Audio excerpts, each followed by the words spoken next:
Salam Bapak Ibu Saudara-saudari yang dikasihi Tuhan. Pada pagi hari ini kembali kita berjumpa dalam renungan firman Tuhan. Firman Tuhan hari ini yang akan kita baca, saya ambil dari Mazmur 137 ayat 1 sampai ayat yang ke-6. Demikian firman Tuhan. Mazmur 137 ayat 1 sampai 6. Di tepi sungai-sungai Babel, di sanalah kita duduk sambil menangis apabila kita mengingat Sion.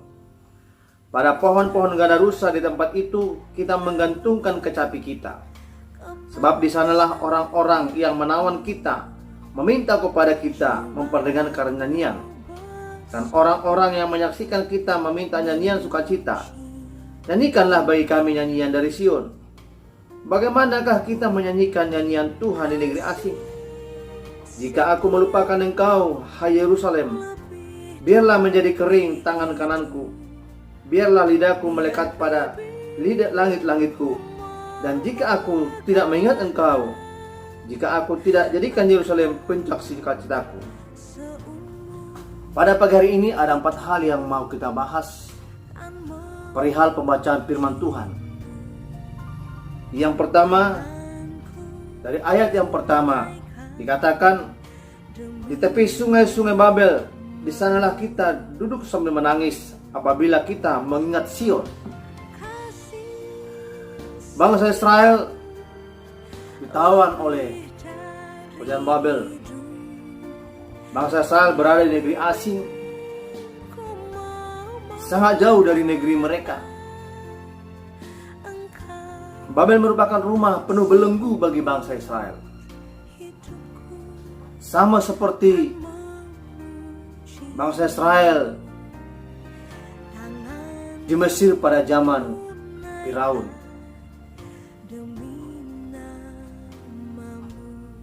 Mungkin saja mereka mengambil tempat di tepi sungai Babel. Mereka mengasingkan diri di sana. Karena mereka sedang meratap, menangis. Karena mereka ada di pengasingan. Sama seperti Elia mengasingkan diri di tepi sungai Kerit. Karena gak mungkin mereka membangun rumah mereka di pusat perkotaan. Karena mereka sedang ditawan. Saudara kasih dalam Tuhan, mereka menangis karena mereka mengalami penderitaan. Dan apalagi dikatakan di sana, mengingat Sion.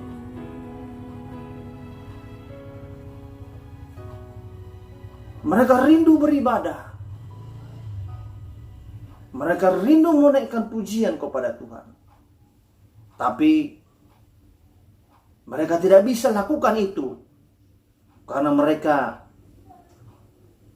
berada di satu negeri penyembah berhala. Kita pun merasa hari-hari ini seperti merindukan hal yang sama, yaitu rindu beribadah ke rumah Tuhan. Yang kedua, dikatakan bahwa bangsa Israel mengingat Sion. Mazmur 137 ayat 1. Di tepi sungai-sungai Babel, di sanalah kami duduk sambil menangis apabila mengingat Sion. Saya sudah katakan awal tadi, mereka merindukan kembali ke Yerusalem. Mereka rindu beribadah kepada Tuhan. Mereka mengingat masa-masa lampau, bagaimana mereka mengalami pertolongan campur tangan Tuhan.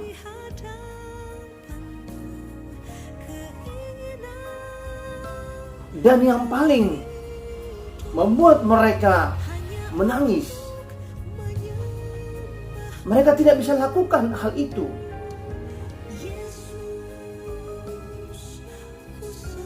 Hal yang sama pun pernah dialami oleh Yeremia.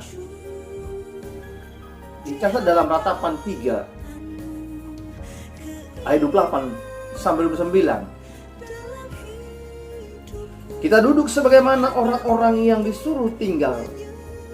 Kita menjadi tenang sebab semua itu terjadi atas kehendak Allah. Bangsa Israel mengalami itu atas seizin Tuhan. Karena Tuhan sedang mendidik mereka. Karena Tuhan sedang mengingatkan mereka supaya mereka jangan berlaku seperti itu, sehingga Tuhan mengizinkan bangsa lain menawan mereka.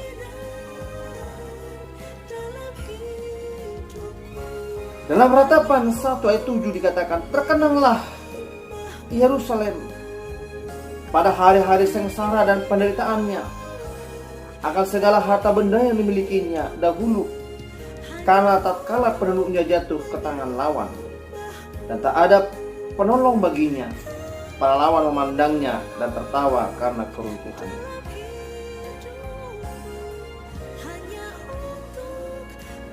Semakin lengkap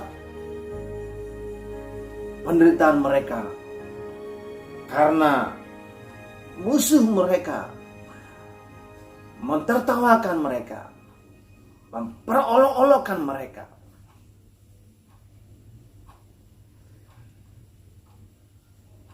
Jadi wajar kalau mereka sedih. Di samping mereka tidak bisa beribadah, mereka tertawakan. Sekarang ini kita pun mengalami hal yang sama. Kita pun sedih hari-hari ini tidak bisa beribadah karena masalah pandemi yang sedang melanda dunia. Memang bisa beribadah di rumah, memang bisa berdoa di rumah, memang bisa bernyanyi di rumah. Tetapi satu hal yang harus kita mengerti, bahwa kegiatan ibadah bersama dengan semua orang percaya yang selama ini sudah kita hidupi, tentulah di antara kita orang-orang yang percaya satu sama lain saling merindukan.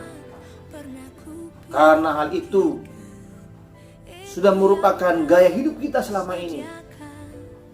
Karena kita bukan hanya beribadah saja kepada Tuhan, tetapi kita satu sama lain saling mendoakan, saling menguatkan satu sama lain, saling mengunjungi, dan kita sama-sama berdoa di rumah Tuhan, memuji menyembah Tuhan. Tentulah hadirat Tuhan datang dan hadir di tengah-tengah kita. Dan itulah yang membuat cinta rumah Tuhan itu hari-hari ini semakin kita rasakan. Yang ketiga, mereka menggantung kecapi di pohon ganda rusa. Mazmur 137 ayat 2 dikatakan, pada pohon ganda rusa di tempat itu kita menggantungkan kecapi kita.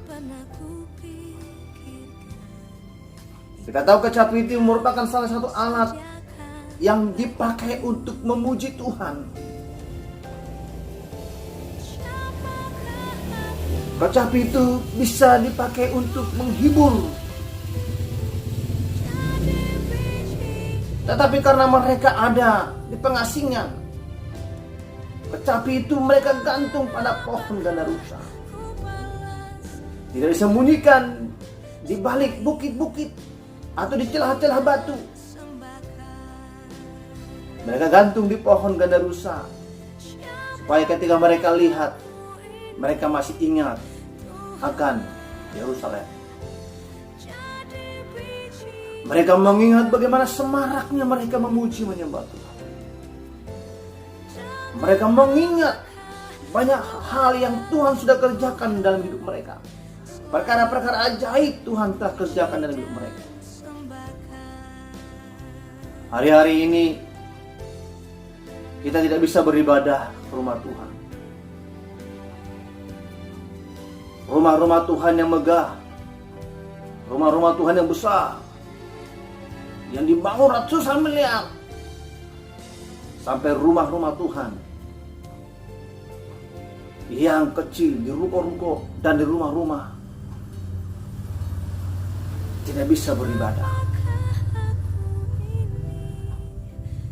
Ada alat musik yang disimpan, tidak bisa dipakai lagi. Rumah-rumah ibadah dikunci. Orang tidak bisa datang ke rumah Tuhan. Sekarang mau pendeta besar, mau pendeta kecil, mau gereja besar, mau gereja kecil, sama-sama tidak bisa beribadah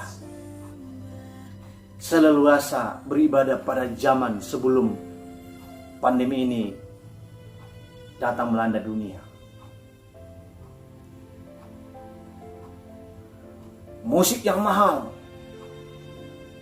alat musik yang mahal mungkin yang sampai ratusan juta, sampai alat musik gitar kopong yang berharga 200.000 tidak bisa dipakai. Nasibnya sama, bahkan mungkin sudah berdebu. Karena kenapa? Karena tidak bisa dipakai dan dipergunakan. Ini menyadarkan kita supaya kita semakin rendah hati, bahwa semua yang kita punya itu semua berasal dari Tuhan. Semua fasilitas yang kita punya semua dari Tuhan. Tidak ada yang perlu lagi dibanggakan, disombongkan. Karena di sini kelihatan hanya virus corona saja yang sedang melanda dunia hari ini. Semua sistem sudah berubah. Yang keempat, Yerusalem puncak sukacita. Mazmur 137 ayat 5-6. Jika aku melupakan engkau, hai Yerusalem, biarlah menjadi kering tangan kananku, biarlah lidahku melekat pada langit-langit. Jika aku tidak mengingat engkau, jika aku tidak jadikan Yerusalem puncak sukacita. Kita bisa bayangkan bagaimana kalau mereka sudah kembali ke Yerusalem. Betapa riuh, betapa sukacita mereka akan meledak, saudaraku. Karena mereka sudah lepas dari belenggu, dan mereka bisa melepas rindu akan negeri mereka, dan mereka bisa beribadah kepada Tuhan.